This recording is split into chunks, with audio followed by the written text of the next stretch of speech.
Yaorana Messafir. Ce matin, je vais voir l'ophtalmologue dans le cadre du suivi des potentielles complications oculaires liées à la drépanocytose. N'ayant plus qu'un seul œil valide, ce suivi est capital pour moi.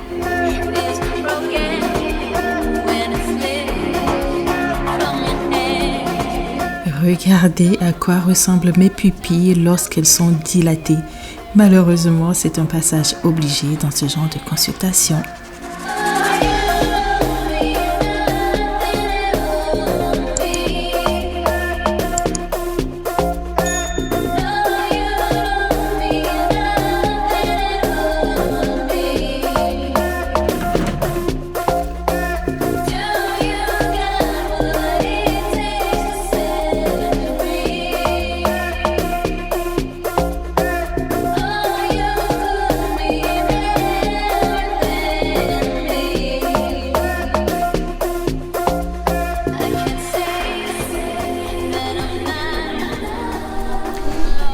Bon guys, j'ai terminé la consultation. Voilà, j'ai posé toutes les questions que j'avais et il a répondu du mieux qu'il pouvait. Désolé, il y a une personne à côté qui est au téléphone mais en mode haut-parleur. Bref, là, vu que je ne vois rien, je ne sais pas quoi faire. Il est à peine 10h20. Et Coco viendra, enfin je retrouve Coco qu'à midi, donc je ne sais pas quoi faire. Est-ce que je reste ici à l'hôpital ou est-ce que j'essaie de prendre les transports en commun, sachant que je n'ai pas de carte, voilà, et qu'il va falloir acheter un ticket de transport et que je ne vois rien. Comment est-ce que je vais me débrouiller pour acheter un ticket? Je ne sais pas, je vais me poser ici et réfléchir un tout petit peu à la stratégie à adopter. Mais sinon, le docteur, il a dit que c'est stable, que voilà, l'œil ne bouge pas. La vue, normalement, a baissé un peu par rapport à la dernière fois, mais qu'il est plutôt confiant et que maintenant, on va espacer la prochaine consultation. Ce sera dans 1 an et demi. Maintenant. Donc, voilà, pour les news. Allez.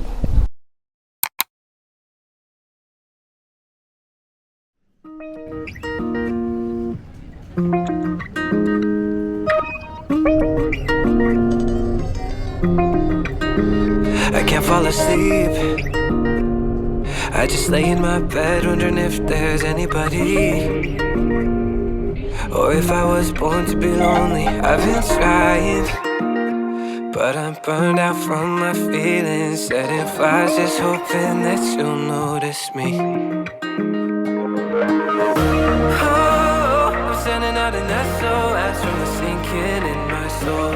Oh, and I just need you to know I'm sending smoke signals, 'cause I've been feeling so alone. I'm losing hope. Can anybody see me? I've been on my own for so long that I'm scared that I might never find someone to take me home. Bon guys, en même temps que je vais manger mon dessert, je vais un peu papoter avec vous. Ça faisait un petit moment que je ne m'étais pas assise comme ça, juste pour parler de tout et de rien. Pour préciser un petit truc, tout à l'heure quand j'étais avec l'ophtalmologue, je lui ai posé les questions à propos de mon strabisme, c'est-à-dire de mon œil qui diverge là. Donc je lui ai dit voilà que depuis la dernière consultation, j'avais remarqué que l'œil commençait à repartir encore en vacances. Et du coup, il m'a quand même rassuré, ça c'est ce qui est bien. Il m'a rassuré sur le fait que c'est tout à fait normal et que si d'ici la prochaine consultation, je me rends compte qu'il y a une évolution significative, une aggravation de la situation, je n'hésiterai pas à prendre rendez-vous à nouveau avec lui pour qu'on voit qu'est-ce qu'on peut faire un peu plus rapidement.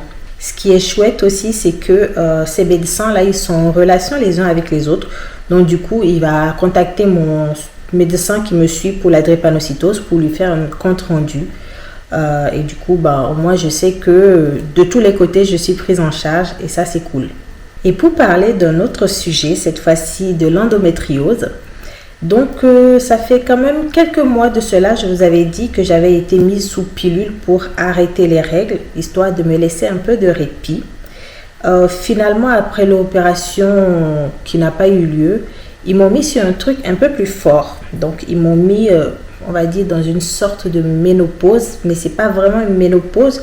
Ils m'ont mis mon système hormonal en repos, à l'arrêt, pour qu'il ne crée plus trop de désordre, pour qu'il ne s'emballe pas et qu'il fasse n'importe quoi.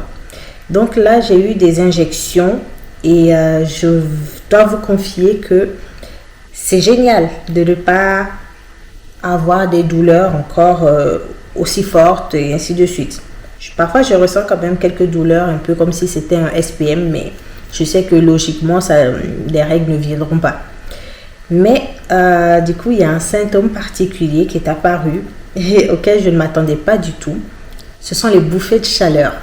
Ouais, les bouffées de chaleur que les femmes qui ont la ménopause, là, elles ressentent, c'est ça.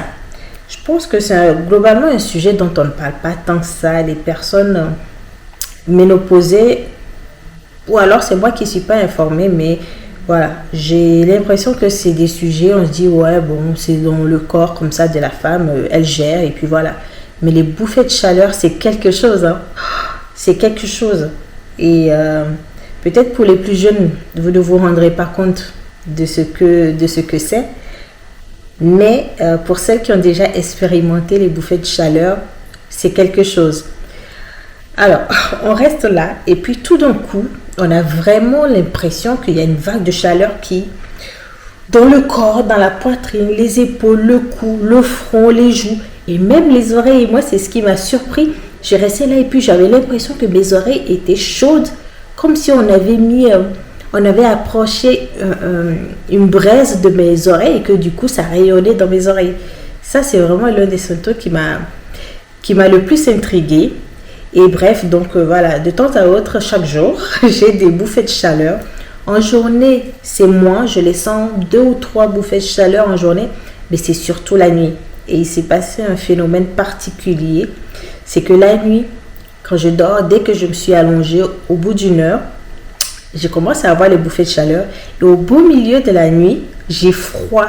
Je me suis même retrouvée parfois à être en train de grelotter, alors que je suis sous la couette et qu'il normalement fait chaud.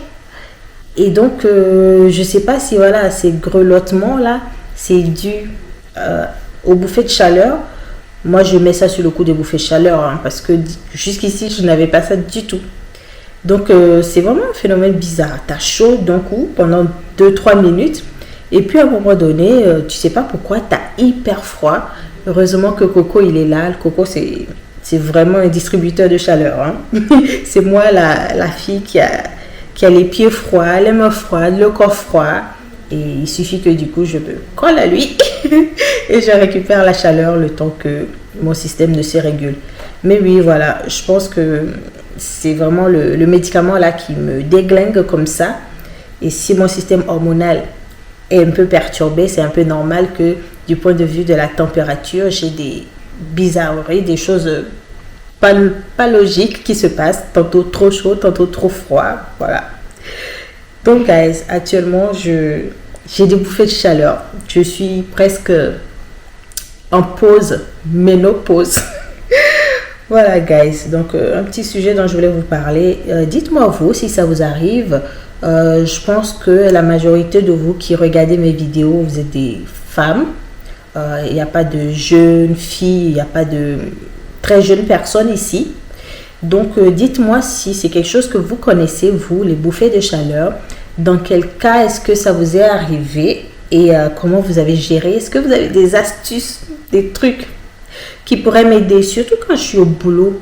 Je peux être au boulot comme ça, dans une réunion, les gens sont en train de parler et d'un coup, j'ai envie juste d'enlever mes vêtements. Genre, j'ai envie de faire ça. Bon, on fait pause, ok, on arrête le temps et puis j'enlève mes vêtements. Et je respire un peu. J'ai vraiment parfois l'image là qui me vient en tête en mode je vous mets tous en pause là, je me dessape histoire que ma vague de chaleur passe. Mais au bureau, je ne peux pas faire ça. Donc, donnez-moi des astuces si vous en avez. Si vous connaissez des gens qui ont vécu la même situation et qui ont des trucs et astuces pour s'en sortir, on va dire discrètement, donnez-les-moi en commentaire. Je suis disposée à discuter, à essayer des choses. Ok. Donc voilà pour ça. Bizarrement, cette mandarine, elle est chiante à peler, hein. Elle est chiante, mais je vais y arriver. Et l'autre truc aussi que j'ai commencé depuis le début de cette année là, c'est boire beaucoup d'eau. Je pense que je vous l'avais déjà dit. Donc avec mon acolyte préféré, je bois énormément d'eau en journée, au moins 3 litres. Et la nuit, avant de dormir, je bois. Le matin, quand je me réveille, le premier truc que je fais, c'est boire, puis pisser. Ou aller pisser, puis boire. Mais je bois et je m'assure que cette gourde, elle n'est jamais vide.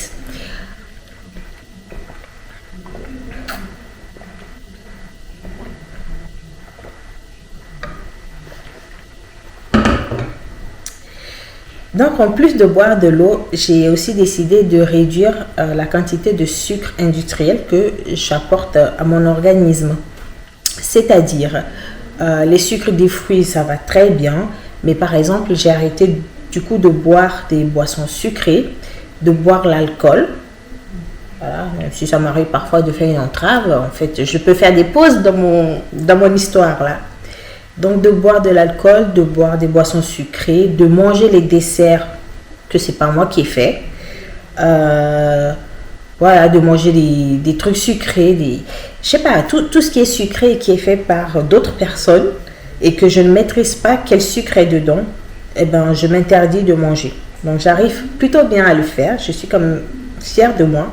Et quand j'ai envie de casser, ben je casse tranquillement sans culpabiliser parce que voilà, il n'y a personne qui me met la pression, c'est moi-même qui me suis mis dedans. J'enlève les organes quand j'ai envie et c'est ainsi.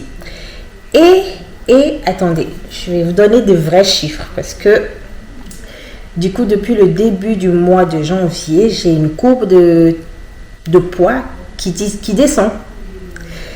Alors, en janvier, j'étais à... Sachant que je fais 1m62 et que l'IMC nominal, je crois, c'est 25 ou 30, je ne sais plus.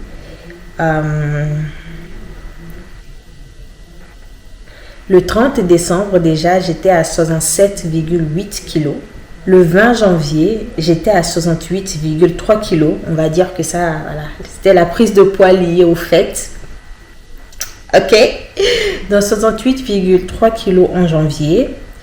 En février, je suis descendue à 66,4.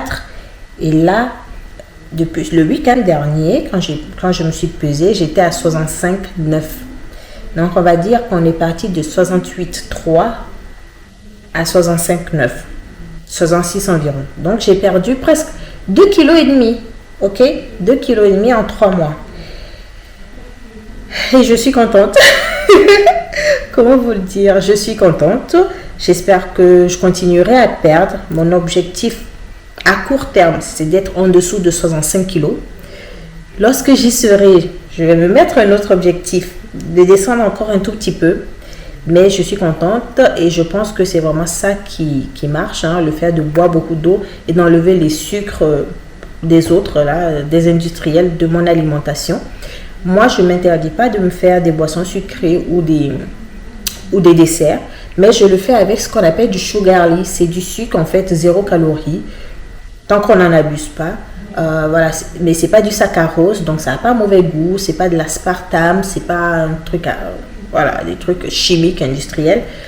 A priori, c'est un truc plutôt bon qu'on utilise depuis longtemps et surtout que mon beau-père utilise puisqu'il est diabétique. Donc, je sais que c'est un sucre qui est plutôt bon et qui ne participe pas à ma prise de poids.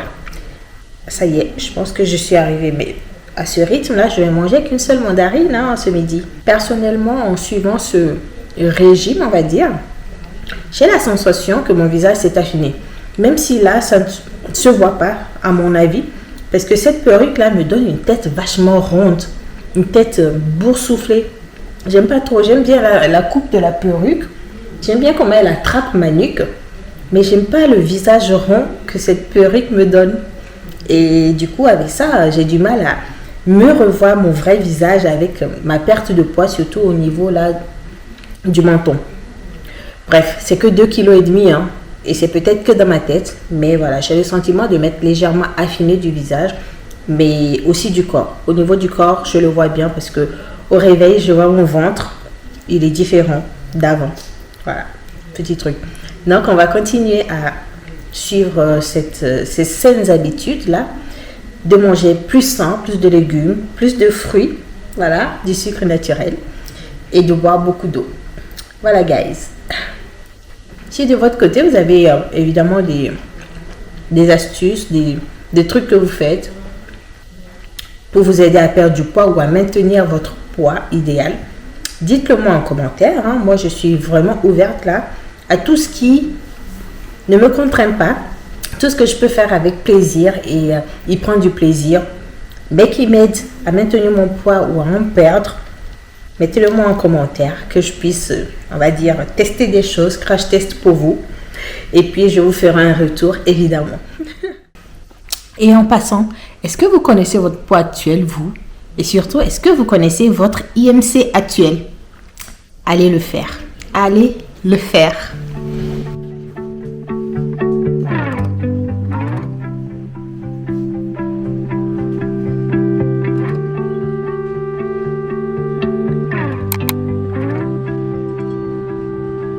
I could sit around and wait all day.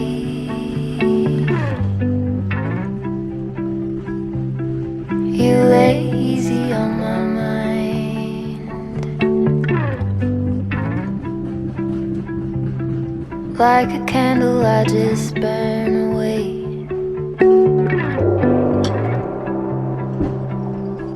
All we really have is time.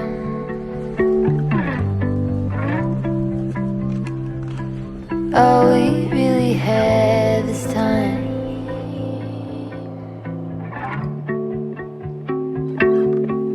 I don't wanna waste it on anybody.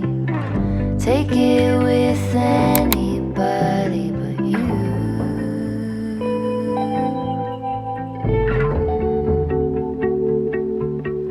I don't wanna waste it on anybody.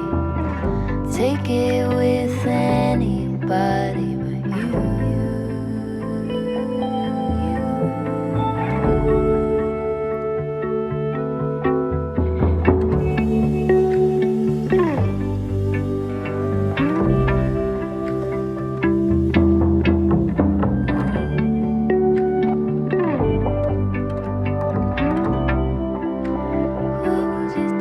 What was it they used to say?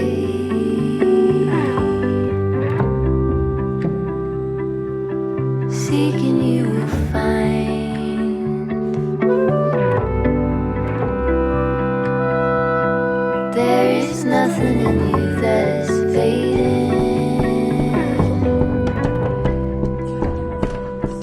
All you ever do is shine.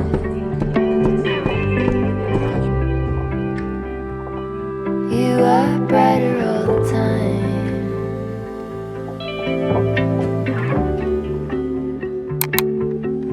I don't wanna waste it on anybody. Take it with anybody but you. C'est sur cette fin de journée sereine que je vous dis au revoir. Merci d'avoir regardé la vidéo. N'oubliez pas de me laisser un petit mot en commentaire. On se retrouve la semaine prochaine. Bisous.